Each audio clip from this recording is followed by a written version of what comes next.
আজিকালি ল'ৰা-ছোৱালীবিলাকৰ মেক্সিমামৰ anxiety depression কিহৰ বাবে হয় জানানে? আকৌ আমি ল'ৰা-ছোৱালীবিলাককে দুখ দিওঁ, ই মোবাইল পিটিকি থাকে। মই এজন ল'ৰা-ছোৱালীকো দুখ দিওঁ। আজিৰ জেনেৰেশ্যন নিচিনা ভাল জেনেৰেশ্যন কোনো পৃথিৱীত মই অন্তত দেখা নাই। নিজৰ বাবে এটা হাত চাপৰি গৈছোঁ।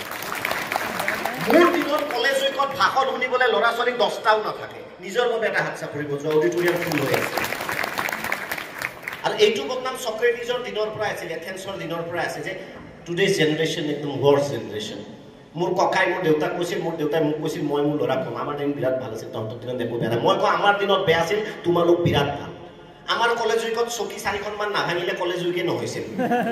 তোমালোকৰ মাৰামাৰি হ'ব নাই আৰু ৰাতিকে?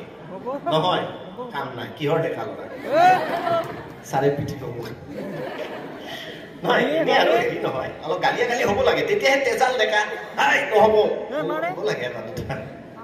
That is a characteristics of each age. এটা এইটো মই এইটো বয়সত ক'ব গ'লে বেয়া দেখিব। ইয়াৰ প্লান অলপ চিঞৰ বাখৰ হ'ব লাগে, নকৰিবা চালে মোক বেন কৰি দিব নিষিদ্ধ ছয়দুৱাৰ কলেজত। আচ্ছা যিয়ে নহয়, কিয় জানানে আমি আজিকালি আত্মকেন্দ্ৰিক হৈ গৈছোঁ। তোমালোকৰ ইয়াতে দুদিনমান পিছত কেইজন মানে গুৱাহাটীত চাকৰি পাবা, গাঁৱলৈ আৰু ঘূৰি মনত কৰাচোন, গাঁৱৰ যিয়ে যিয়ে গুৱাহাটীত চাকৰি পাইছে ঘূৰি নাহে, বিহুটো আহিবলৈ টান পায়। পায়নে নাপায়? আচৰিত পাওঁ মই, ওকালতি কৰোঁ। সেইকাৰণে ল'ৰা-ছোৱালীবিলাকৰ এই এংজাইটি ডিপ্ৰেছন কিয় হয়?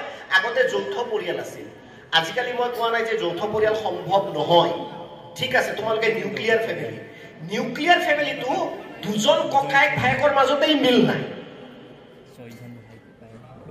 ইহঁতৰ ঘৰত ল'ৰা এটা, সিহঁতৰ ঘৰত ছোৱালী এজনী, কাজিনৰ মাজত মাতবোল নাই। এজন ল'ৰা মাতিবলৈ কাজিন নাই, কাৰ লগত বন্ধু নাই, সি দিনটো মোবাইল লিপি কি কৰিব? বাচ্চাকো কিয় দোষ দিতে हो ভাই? গোটেই চিষ্টেমৰ প্ৰব্লেম, তোমালোকৰ প্ৰব্লেম নহয়। কাৰণ খুৰাৰ ঘৰত যাব নোৱাৰা, খুৰাৰ সৈতে দেউতাৰ ভাল নহয়।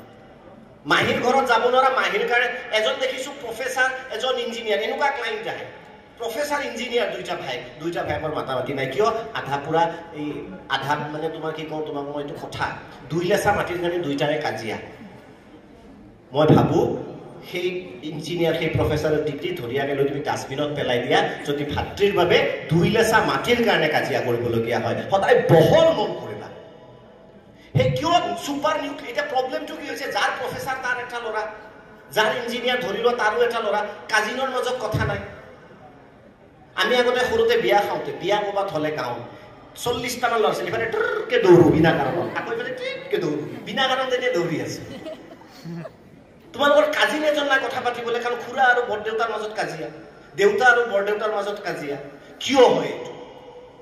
কাৰণটো কি? তোমালোক দুখী নেকি? নহয়, তোমালোকৰ নিচিনা মই আকৌ কৈছোঁ, সৎ আৰু ভাল ল'ৰা ছোৱালী কোনো জনম মই দেখা নাই। মই 4টা-5টা জেনেৰেশ্যন দেখিছোঁ। কিয় এইটো হয়? কাৰণ আমি ছুপাৰ নিউক্লিয়াছ আত্মকেন্দ্ৰিক হৈ গৈছোঁ। এই যে ভাইটিৰ মাজত যিটো মৰম, আৰে মই ইঞ্জিনিয়াৰ হৈছোঁ, মই প্ৰফেচাৰ হৈছোঁ, কোনোবাই ফুটপাথত খাব নাপাই শুই আছে, তাৰ কাৰণে মই কিবা এটা ত্যাগ কৰিলোৱে যেনিবা। তোমালোকে যেতিয়া চাকৰি কৰিবা, ভাতৃ ভগ্নীৰ লগত কোনো দিন কাজিয়া নকৰিবা। আজি এটা হাত চাপৰি বজাই দিয়া। আৰু ল'ৰাকেইটা কৈছোঁ, মানুহজনীয়ে ক'লেও নুশুনিবা। হেৰি শুনিছেনে?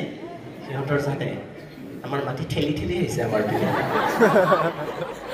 তুমি কবা তাক কোলাত লৈ ডাঙৰ কৰিছোঁ মই, সি মোৰ সন্তান, লৈ যাক গোটেই মাটি, জীৱনটো লৈ যাওঁ, তুমি মুখেদি একো নকবা।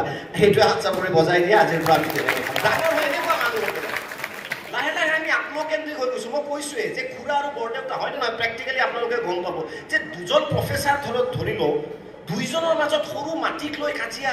কোনোবাই 4তলা বিল্ডিং বনাইছে, কোনোবাই 3 মহলীয়া অট্টালিকা, তাকো লৈ কাজিয়া, তাকো লৈ হিংসা দুজন ভায়েকৰ মাজত। How can this be possible?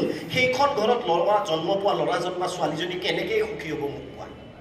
জাপানৰ, যেতিয়া মই পুনৰ জাপানৰ কথাত আহিছোঁ, জাপানৰ যুদ্ধৰ সময়ত এখন ছবি খুব ভাইৰেল হৈছিল, চৰ্চিত হৈছিল। সম্পৰ্কবোৰ কি, ভাই ভনীৰ সম্পৰ্কবোৰ কিমান মজবুত হ'ব লাগে, আজিয়ে ব্ৰেইনত সোমাই লোৱা। কাৰো কথাত প্ৰৰোচিত হৈ ভাই ভনীৰ লগত কেতিয়াও কাজিয়া নকৰিবা। এতিয়া নকৰা, মই জানো বিয়া হোৱাৰ পিছতে প্ৰব্লেমটো দেখা দিব।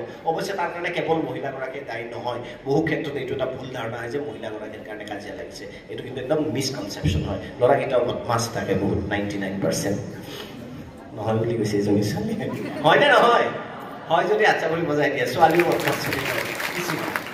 জাপানৰ সেই ৱাৰৰ সময়ত, জাপানৰ যেতিয়া যুদ্ধ চলিছিল 10 বছৰীয়া ল'ৰাই এটা মৃতদেহ সৰু ভাই 8 বছৰীয়া ভাইকৰ মৃতদেহ পিঠিত লৈ তুমি ভাইৰেল ফটো জাপান ৱাৰ বুলি তোমালোকে যদি ইন্টাৰনেটৰ পিছত সাৰ্চ কৰা পাই যাবা মই দেখুৱাবলৈ ইয়াত মোৰ তাত ব্যৱস্থা নাই 8 বছৰীয়া নিজৰ ভাইকৰ মৃতদেহ বুজা পিঠিত বান্ধি সি খোজকাঢ়ি গৈ আছিল যুদ্ধৰ সময় এইফালে বোমা পৰিছে সেইফালে গুলি মানুহৰ মাজত হাহাকাৰ সকলো দৌৰি দৌৰি আগুৱাই গৈছে ই বেচাৰা আগত যাব পৰা নাই সেই 8 বছৰীয়া নিজতকে 2 বছৰীয়া সৰু মৃতদেহ এটা পিঠিত লৈ কিমান আগবাঢ়ি যাব সেই 10 বছৰীয়া ল'ৰাটো এজন সৈনিকে দেখি সুধিলে ভাইটি এই বোজাটো কিয় কঢ়িয়াই লৈ গৈছা পেলাই থৈ দিয়া তুমি সোনকালে আগবাঢ়ি যোৱা নহলে তোমাৰো মৃত্যু নিশ্চিত 10 বছৰীয়া জনে যি উত্তৰ দিলে সৈনিকজনে কান্দি পেলালে কলে স্যাৰ আপুনি ক'ত বুজা দেখিছে মোৰতো ক'তো বুজা নাই দেখোন না না তুমি পিঠিত যে লৈ আছা তোমাৰ বুজাটো কলে মহাশয় ইয়াক পেলাব নিদিব এইটো বুজা নহয় এইটো মোৰ ভাই হয়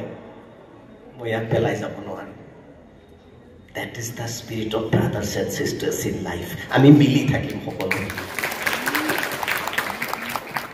এইটোৰ লগত জীৱনৰ কি কানেকশ্যন আছে জাপানৰ এই ছবিখনৰ লগত আমাৰ কি কানেকশ্যন আছে কানেকশ্যনটো এইটোৱে সুখী হ'ব নোৱাৰা তুমি ডাঙৰ চাকৰিয়ে কৰিলা যদি তোমাৰ ভাইৰ লগত মাতামাতি নাই তোমাৰ ভণ্টিৰ লগত মাতবোল বন্ধ উৎসৱে পাৰ্বণে একেলগে উৰুকাৰ নিশা খাব নোৱাৰিবা বাকি জীৱনটো ৰবটৰ নিচিনা কিমান জিয়াবা সেইকাৰণে কওঁ যে জীৱনত কিমান ডাঙৰ চাকৰি কৰা গুৰুত্বপূৰ্ণ নহয় জীৱনত কিমান সুখী হৈ থকা সেইটোৰ ওপৰত মই বেছি গুৰুত্ব দিওঁ তুমি যিমান ডাঙৰ কাম নকৰা ৰাতি যদি স্লিপিং টেবলেট খাব লগা হয় এনজাইটি টেবলেট খাই টোপনি যাবলগীয়া হয় তাকে গহপুৰত ক'ৰবাত খেতিয়ে কৰা সুখেৰে জীৱন যাপন কৰা জীৱন জিন্দাবাদ Happiness is the ultimate purpose of life. বহুত ধনী ধনী মানুহ দেখিছো বহুত প্ৰতিপত্তিশালী মানুহ দেখিছো জীৱনটো ভাবিছো এনেই জীয়াই আছে গতিকে এই কথাটো গুৰুত্বপূৰ্ণ